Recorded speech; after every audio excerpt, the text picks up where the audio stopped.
One. आज हम करेंगे class number chapter real numbers, the first chapter of class 10। Now what are real numbers? तो a number which can be represented on a number line are known as real numbers। हम जिस number को number line पे show कर सकते हैं हम उनको रियल नंबर्स बोलते हैं। ये इसकी फर्स्ट डेफिनेशन हो गई। Second is it's a combination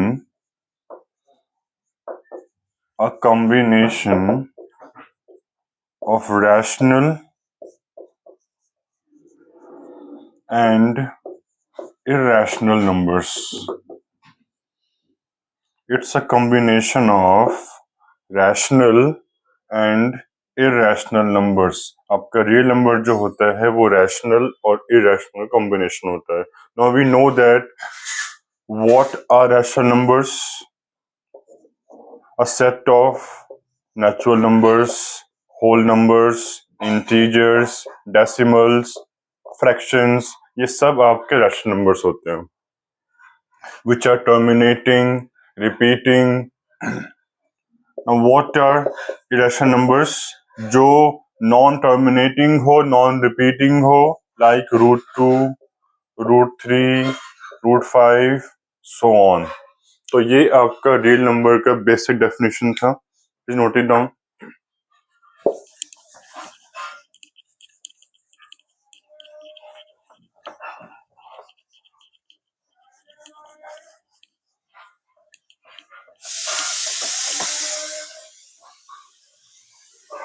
Now next comes prime numbers। Now what are prime numbers? A number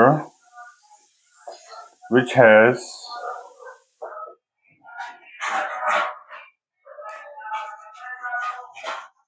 only two factors। जिस नंबर के सिर्फ दो फैक्टर हों, that is one and itself।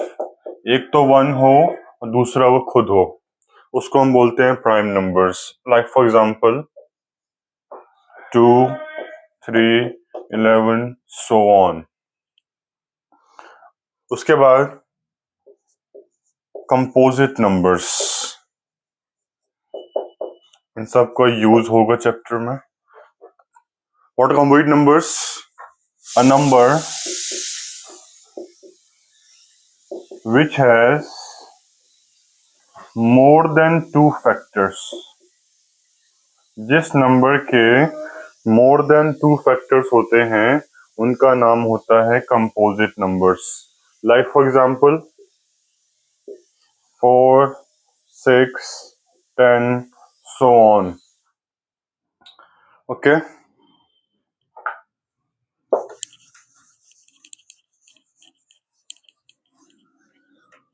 Next is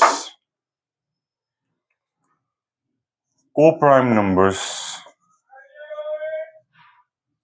Co-prime numbers, what are they? When two numbers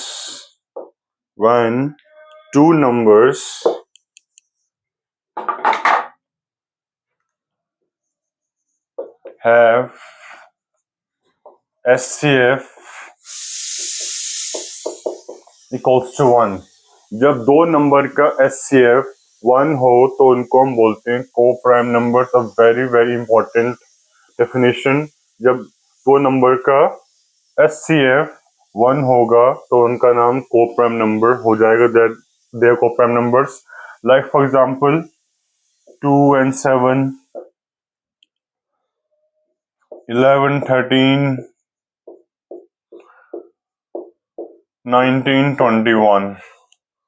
तो इन तीनों pair का SCF 1 है, इसलिए दे आर को prime numbers. Means that in दोनों का कोई और कॉमन फैक्टर है ही नहीं 1 को छोड़ के। इन नंबर्स का, कोप्राइम नंबर्स का कोई और कॉमन फैक्टर नहीं हो सकता एक्सेप्ट 1। ये इनका बेसिक फंडामेंटल डेफिनेशन है। Please note it down.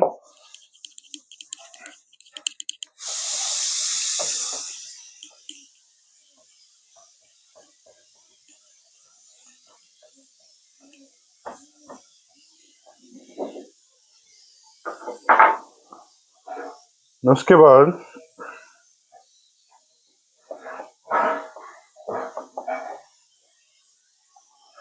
आता है how to find HCF and how to find LCM. Now ये सीखने के लिए हमको सीखना पड़ेगा how to do prime factorization. How to do prime factorization. ना उसका मतलब क्या होता है? A product of prime factors, a product of prime factors of a number is termed as prime factorization. Like for example, मैं अगर 48 का factor निकालूं तो ये कुछ ऐसा आ जाएगा 2 into 2 into 2 into 2 into 3। 48 is 2 into 2 into 2 into 2 into 3 means this is 2 power 4 into 3। तो यहां मैंने 48 को इनके प्राइम फैक्टर में ब्रेक कर दिया। इसी को हम बोलते हैं prime factorization. Now how to find HCF and LCM using this method you will learn now.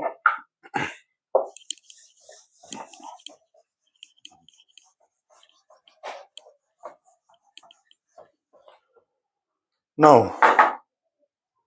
HCF is product of common lowest exponent. HCF is product of common lowest exponent in prime factorization. Alright? And LCM is product of highest exponent in prime factorization. So HCF निकालने के लिए हमको करना है product common lowest exponent का, मतलब वो common भी होना चाहिए और जो एक्सपोनेंट है वो लोएस्ट होना चाहिए। और एलसीएम निकालने के लिए it's a product of highest exponent, इसमें कॉमन हो ना हो it does not matters. So let us take an example.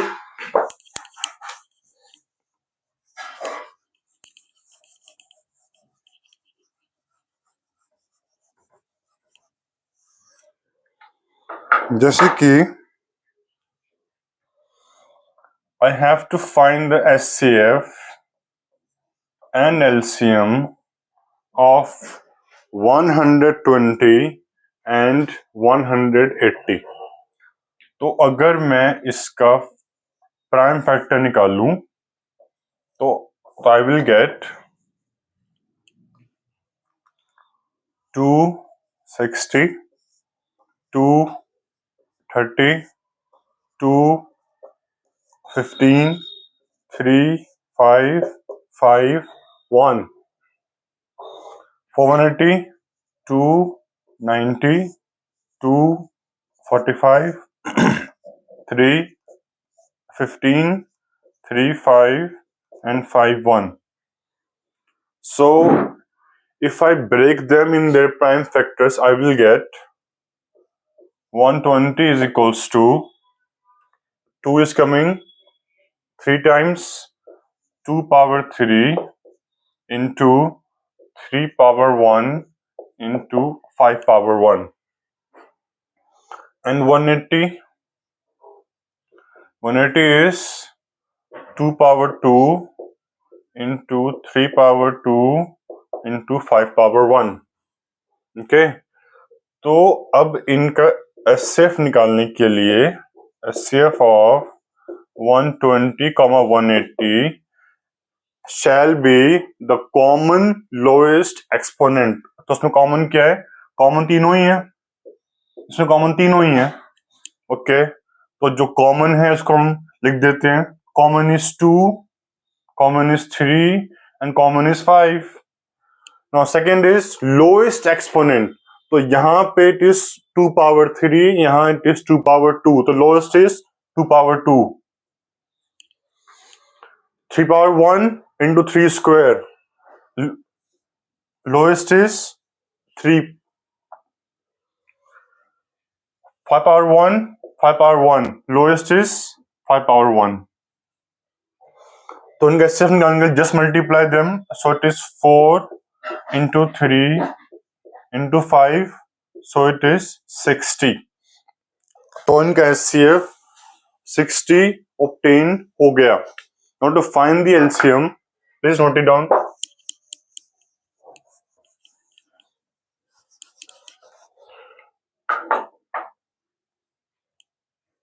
इनका एलसीएम निकालने के लिए एलसीएम ऑफ 120, 180, इसमें होता है highest exponent, highest individual exponent का product in the prime factorisation.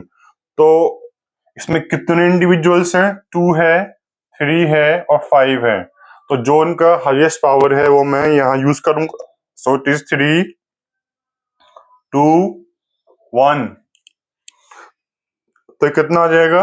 8 into 9 into 5। So the LCM is 360।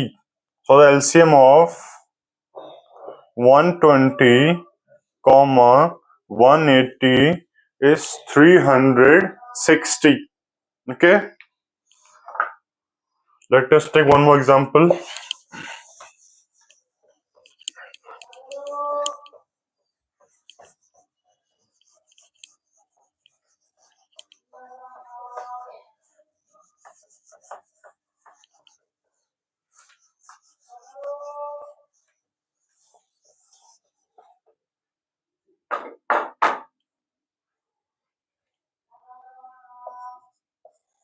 I'm going to find the LCM of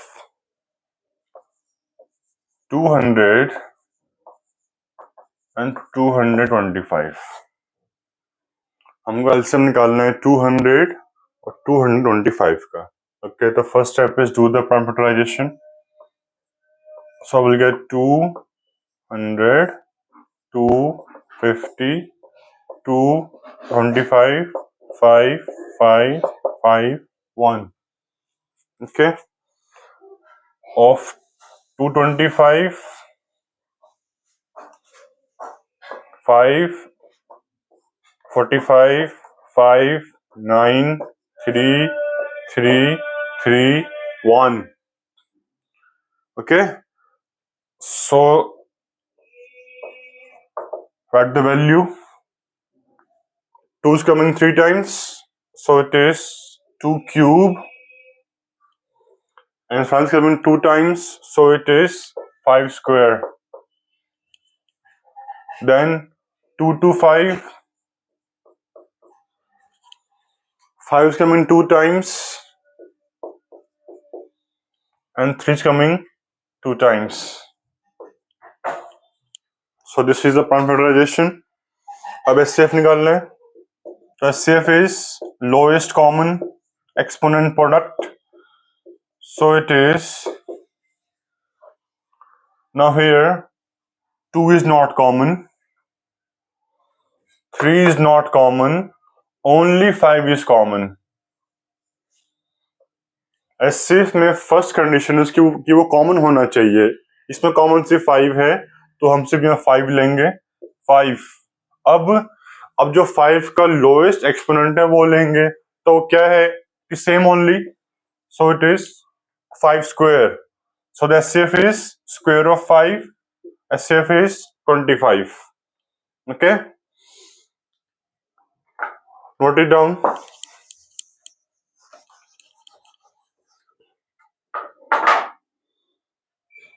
LCM निकालने के लिए LCM is highest product of highest exponent in the prime factorization. तो यहां पे जो भी individuals हैं वो सब लिखेंगे, उसके बाद जो उनकी पावर है हाईएस्ट वो लगा देंगे। So for 2 highest power is 3, for 3 the highest power is 2, and for 5 highest power is 2। तो कितना हुआ 8 into 9 into 25। So this is 200, 9s are 1800। So the LCM of 200 comma 225 is 1800। Okay, note it down. Moving forward,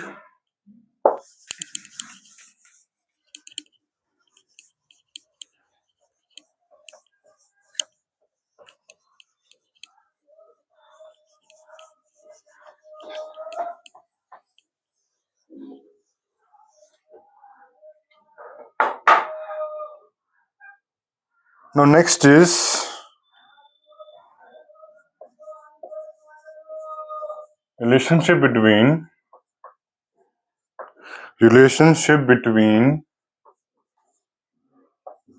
LCM, SCF and two numbers. Relation between the LCM SCF of the two numbers, वो क्या होता है? For any number A and B, कोई भी number है A and B, तो उनका जो रिलेशन है कुछ ऐसा होता है कि the product of two numbers is equals to the product of their SCF into the product of their LCM। ये सबसे मेन फॉर्मूला है। किसी भी दो नंबर का जो SCF होगा और जो LCM होगा उसका प्रोडक्ट उसी नंबर के प्रोडक्ट के बराबर होता है। एग्जाम में प्रूफ करने के लिए आ सकता है, प्लीज नोट इट डाउन। तो अभी हम इस फॉर्मूले को प्रूफ करेंगे, चेक करेंगे कि क्या ट्रू है कि नहीं।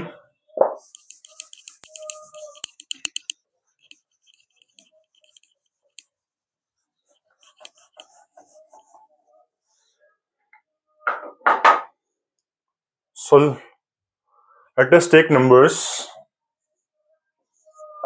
90 and 120. So my A is 90 and my B is 120. What is A? A means the first number, and what is B? B means the second number. All right. So let us first find the SCF. So SCF निकालने के लिए इनका factor निकालेंगे। 245 315 3 5 1s। Okay. For 120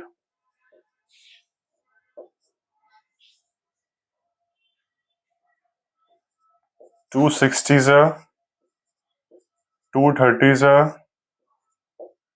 215s 3 5s 5 1s। So 90 is 2 into square of 3 into 5, and 120 is cube of 2 into 3 into 5.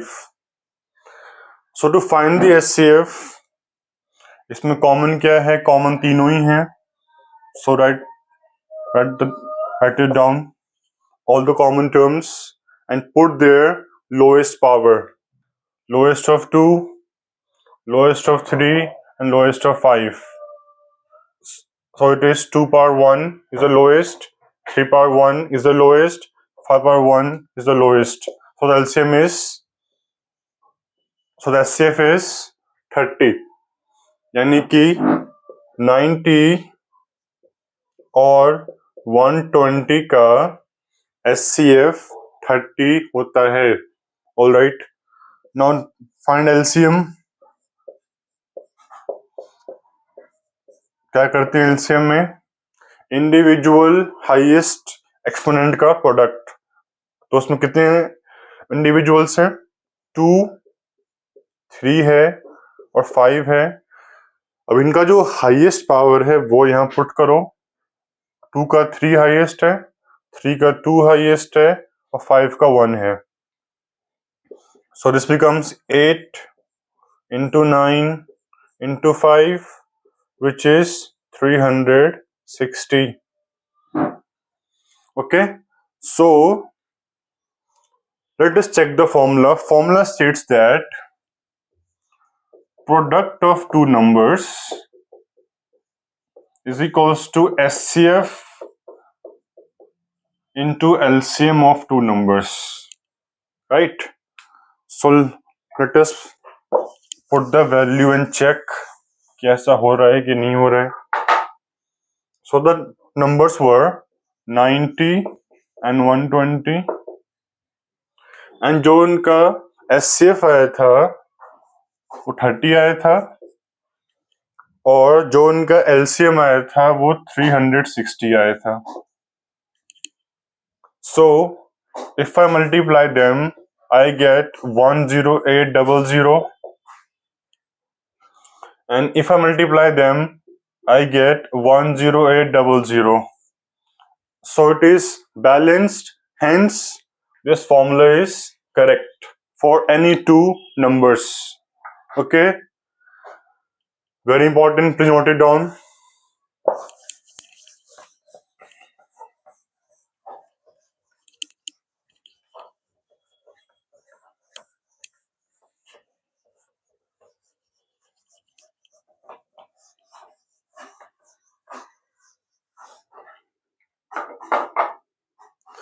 No question में आता है कि हमको एलसीएम कब निकालना चाहिए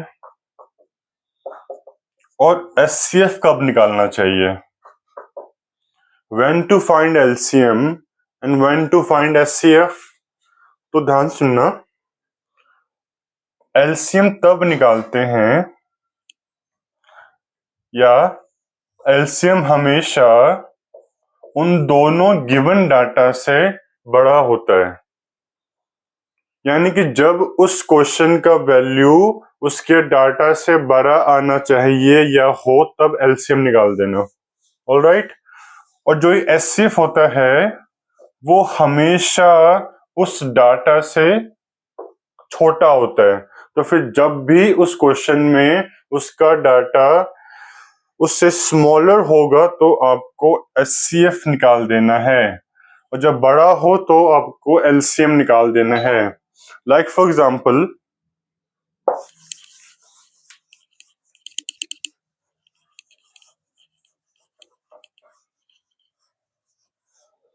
क्वेश्चन कम्स कि ना 3 बेल्स हैं, 3 घंटियां हैं जो 12 सेकंड, 18 सेकंड और 30 सेकंड के बाद रिंग करती हैं एक साथ. There are 3 bells which rings after 12 seconds, 18 seconds and 30 seconds. ये क्वेश्चन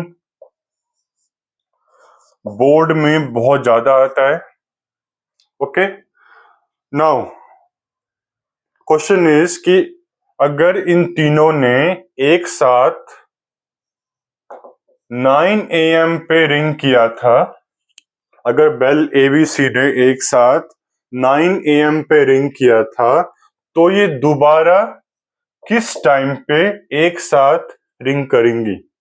ओके, तो फिर मैं इस डाटा को देख के बोल सकता हूं कि अगर एक बेल 12 सेकंड के बाद, दूसरा 18 सेकंड के बाद और तीसरा 30 सेकंड के बाद रिंग करते हैं, तो ऑब्वियसली ये जब साथ में रिंग करेंगी तो जो उनका टाइम होगा वो इन तीनों से बड़ा होना चाहिए, वो उनसे छोटा नहीं हो सकता। ओके, सो हम इनका इस केस में एलसीएम निकालेंगे। So the LCM of 12, 18 and 30. Find the LCM. So 12, 18 and 30. You can use common division method for three numbers. 2 6s, 2 9s and 2 15s. 2 3s, 2 9s and 15 will be same. 3 1 3 3 and 3 5.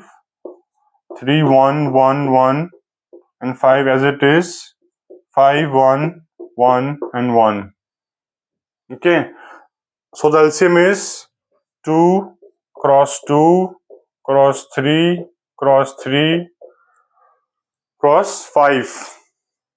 4 9, this is 4, this is 12, this is 36, this is 180.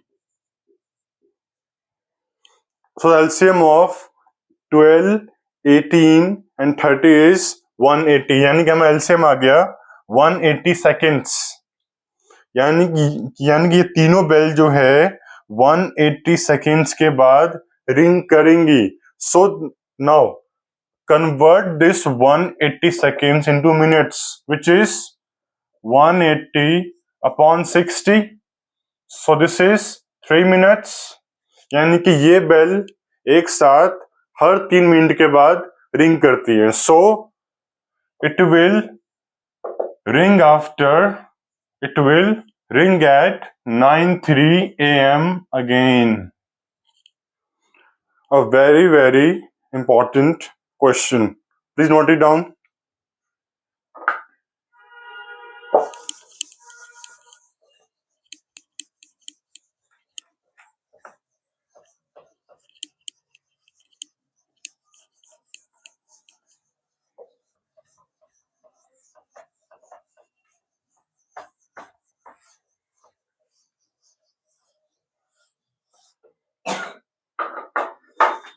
Now, next question is,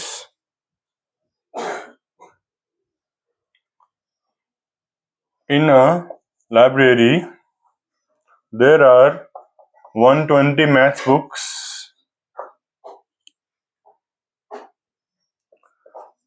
180 science books, and 240 Hindi books.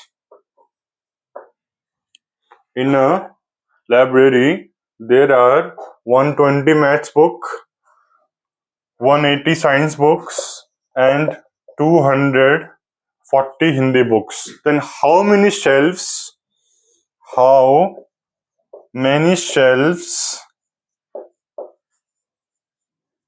are required to stack them? How many shelves are required to stack them? यानी कि इनको group करने के लिए, इनको stack करने के लिए कितना शेल्फ्स चाहिए। तो जरा ध्यान से सोचो कि जो नंबर ऑफ शेल्फ्स होगा, जो भी नंबर ऑफ शेल्फ्स आना चाहिए, वो हमेशा नंबर ऑफ बुक्स से छोटा होगा, क्योंकि बुक्स ज्यादा होती हैं, शेल्फ्स कम होती हैं। तो अगर शेल्फ्स कम होती हैं तो हम यहाँ पे एचसीएफ का यूज करेंगे, इन तीनों का एचसीएफ निकाल देंगे and you will get the answer. Okay, so do it on your own.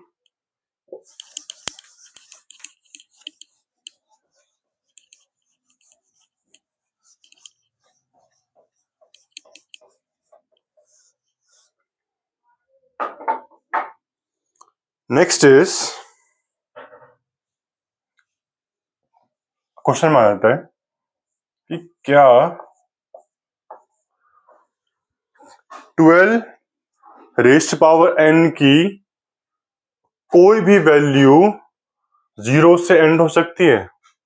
Can it and with 0? क्या 12 पावर n की कोई वैल्यू 0 से एंड हो सकती है क्या? तो फिर एक चीज समझ लो इसमें कि किसी की भी पावर 0 से एंड तब होगी, any power a power m can end with 0 if the factors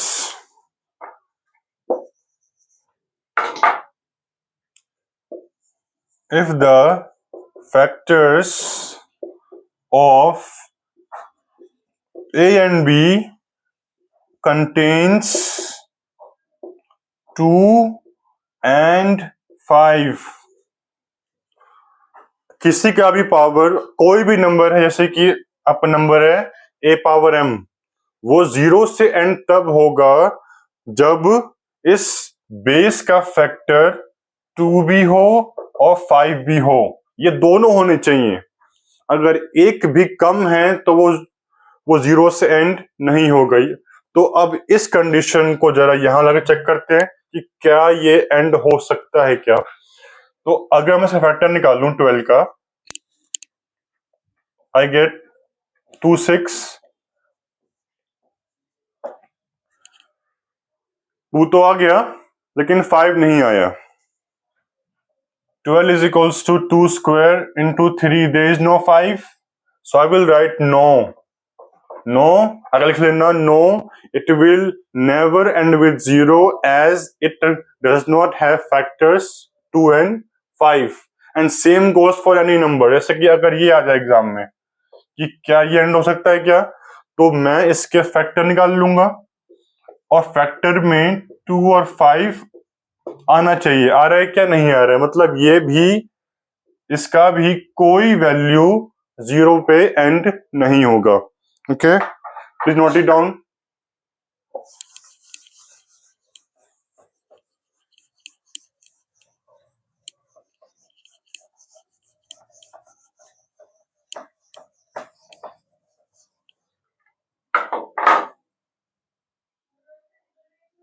now the next topic is proving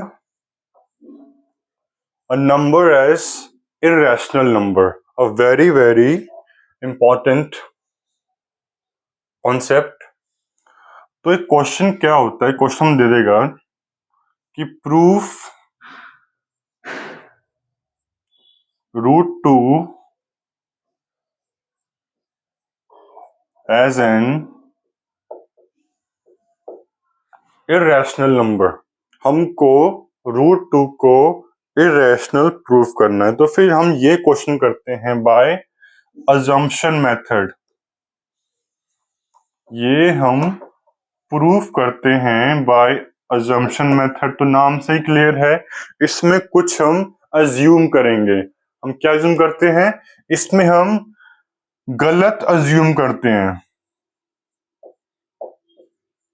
इसमें हम गलत चीज को अज्यूम करते हैं और बाद में उसी गलती को हम ठीक करते हैं, जिससे कि हमारा जो डाटा है वो प्रूव हो जाता है। नाउ अगर मैं ये method, if I use assumption method in this, तो मैं पहले लिखूंगा, प्लीज नोट इट डाउन।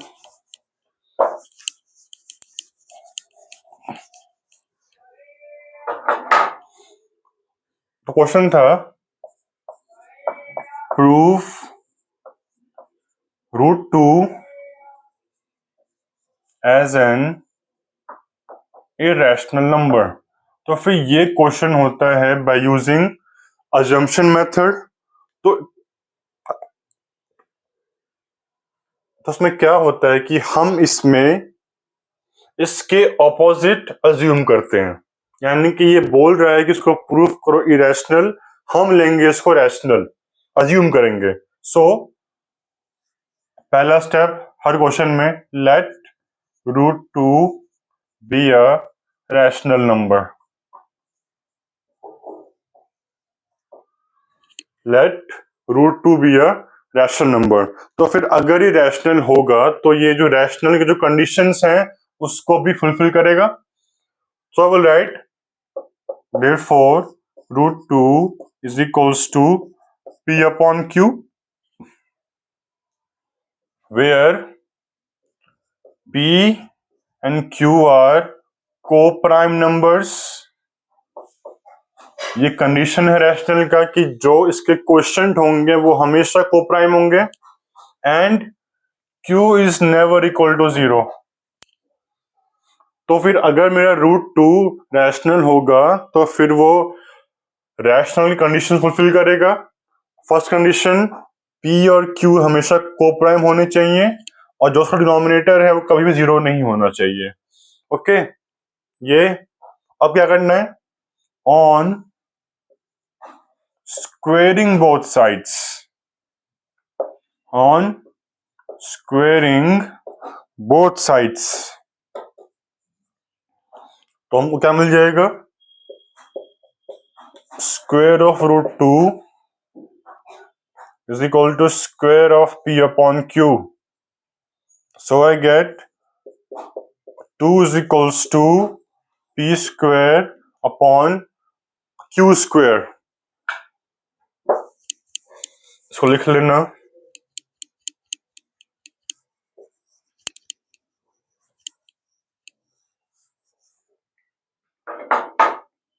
सो हमारे पास आ गया कि 2 is equals to p square upon q square है।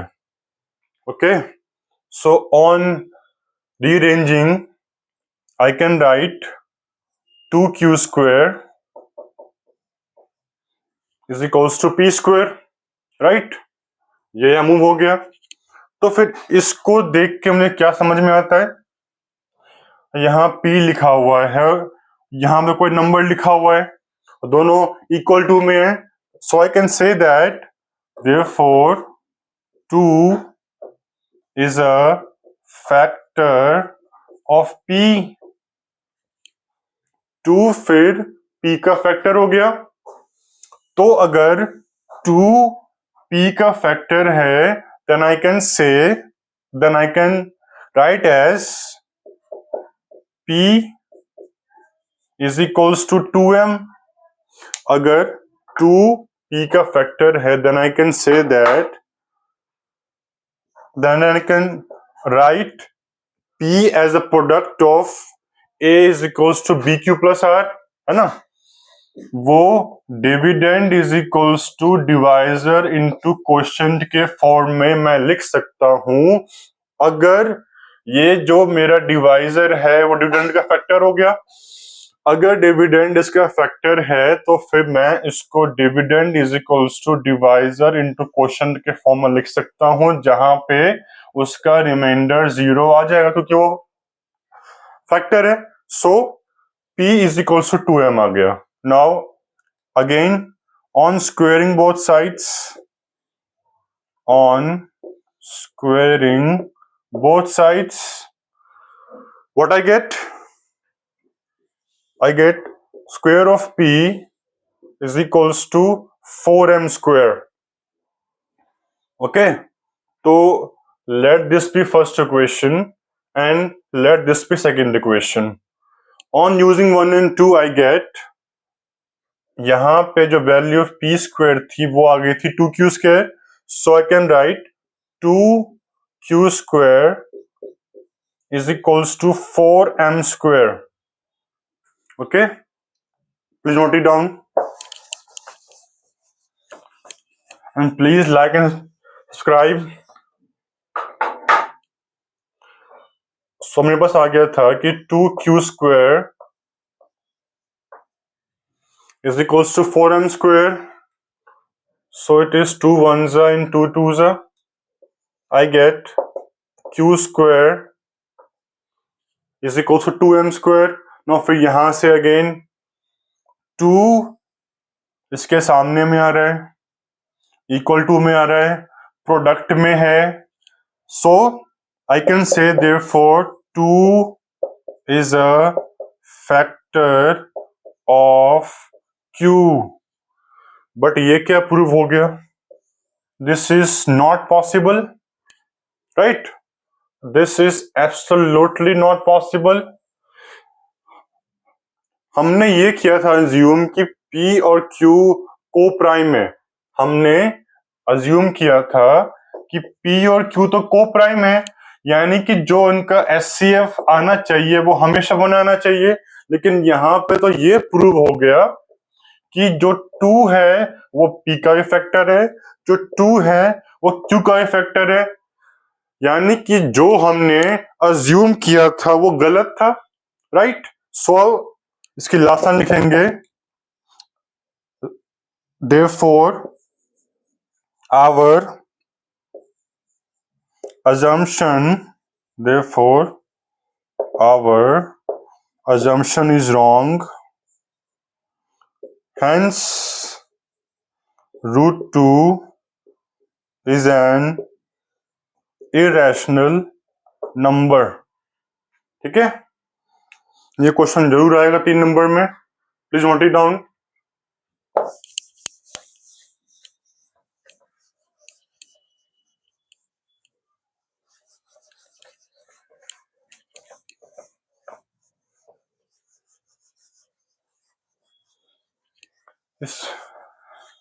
इस क्वेश्चन को बार बार देखना ताकि वो माइंड में फिक्स हो जाए आपके। नाउ मूविंग फॉरवर्ड, क्वेश्चन आ जाएगा कि proof 5 plus root 3 as an sorry proof 5 plus root 3 as an irrational number. अब देखो, जब कोई सिंगल टर्म हो और आगे गिवन रूट 3 इज इरेशनल। देखो, जब कोई सिंगल टर्म गिवन हो प्रूफ करने के लिए तो वहां पे स्टेप्स थोड़े लॉन्ग होते हैं, लेकिन जब कोई बाइनोमियल हो प्रूफ करने के लिए तो फिर वहां पे स्टेप्स थोड़े कम हो जाते हैं। इसमें गिवन है कि proof 5 plus root 3 as an irrational number given root 3 is irrational. तो हम क्या करेंगे? Again on using assumption method we get let 5 plus root 3 be a rational number. Let 5 plus root 3 be a rational number. Okay, तो फिर अगर rational होगा तो वो उसके कंडीशंस को भी फुलफिल करेगा।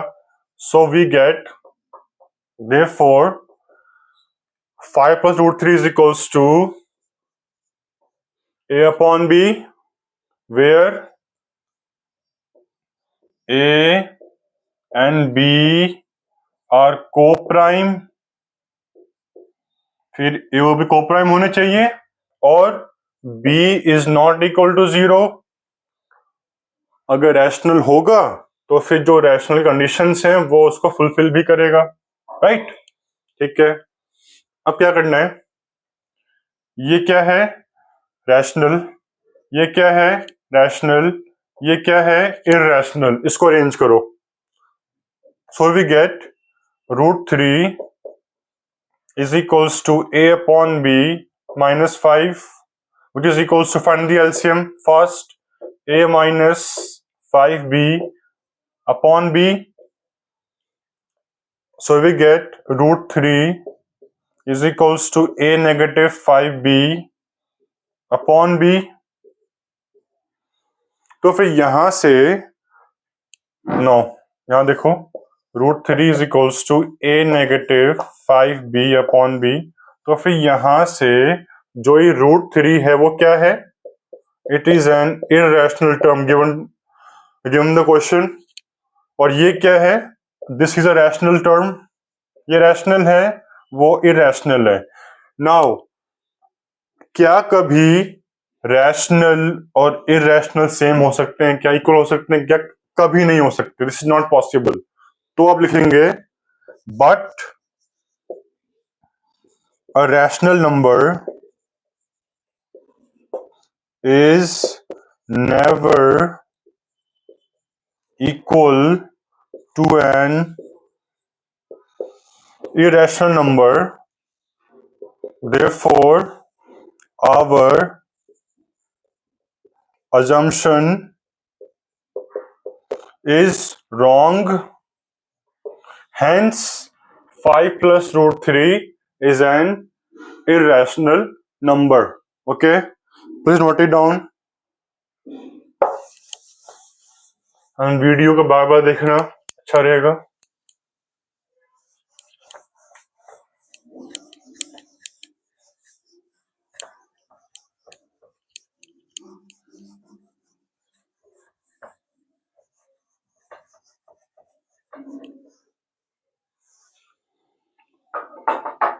मैं जो उसका नेक्स्ट क्वेश्चन आ सकता है, वो आ सकता है कि proof root 2 plus root 3 as an irrational number. Proof root 2 plus root 3 as an irrational number. तो फिर अगर डबल रूट वाला क्वेश्चन होगा तो उसका जो स्टेप्स है वो थोड़ा डिफरेंट होता है। पहला step, let root 2 plus root 3 be a rational number. ये सेम रहेगा सब में। So therefore root 2 plus root 3 is equals to a upon b, where a and b are co-prime and b is not equal to 0. इतना fix रहेगा। इसके बाद change होगा, दोनों में रूट है तो हम इसको करेंगे on squaring both sides. On squaring, please note it down, I will rub. On squaring both sides, ना ये इसमें क्या होगा? This is what, a plus B whole square हो जाएगा। I get root 2 root 3 square is equals to a upon b square. Okay, so it is a square plus b square plus 2ab, a square b square plus 2ab is equals to a square upon b square. Please note it down.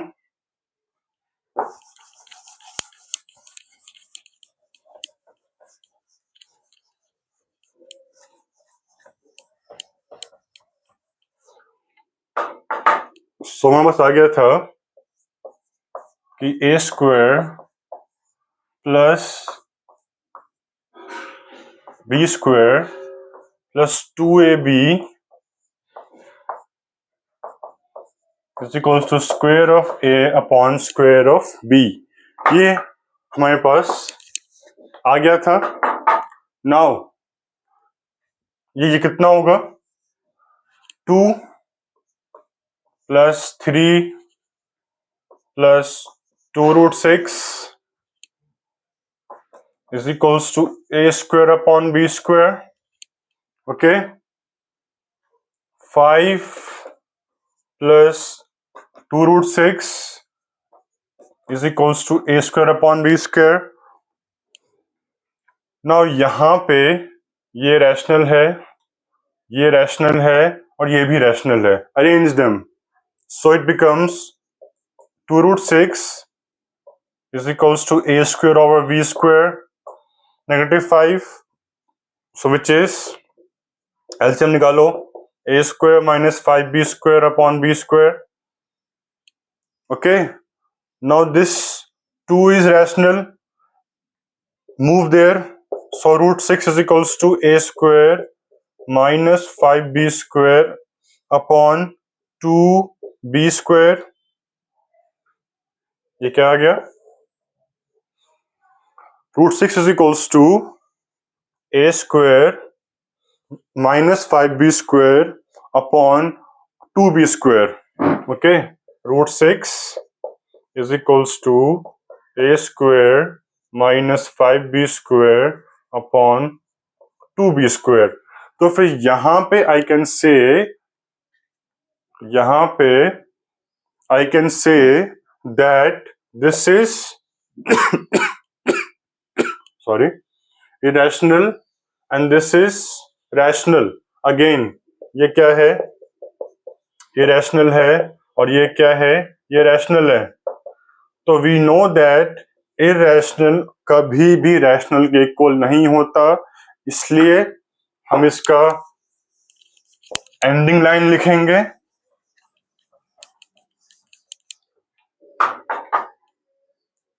But this is not possible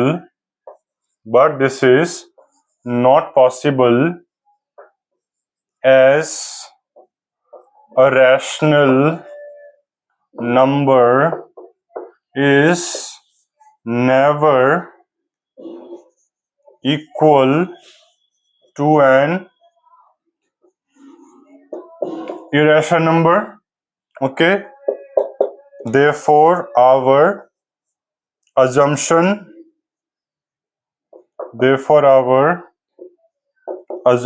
is wrong. Okay, 5, therefore our assumption is wrong. Hence root 2 plus root 3 is an irrational number. Okay, hence root 2 plus root 3 is an irrational number. So this was your theory and some main numericals. If you like it, please like it and subscribe it. तो ये इसका part 1 था. हम इसके part 2 में करेंगे the numericals of NCERT and इसके part 3 में करेंगे the numericals of R D Sharma. Okay, so please keep watching. Thank you so much.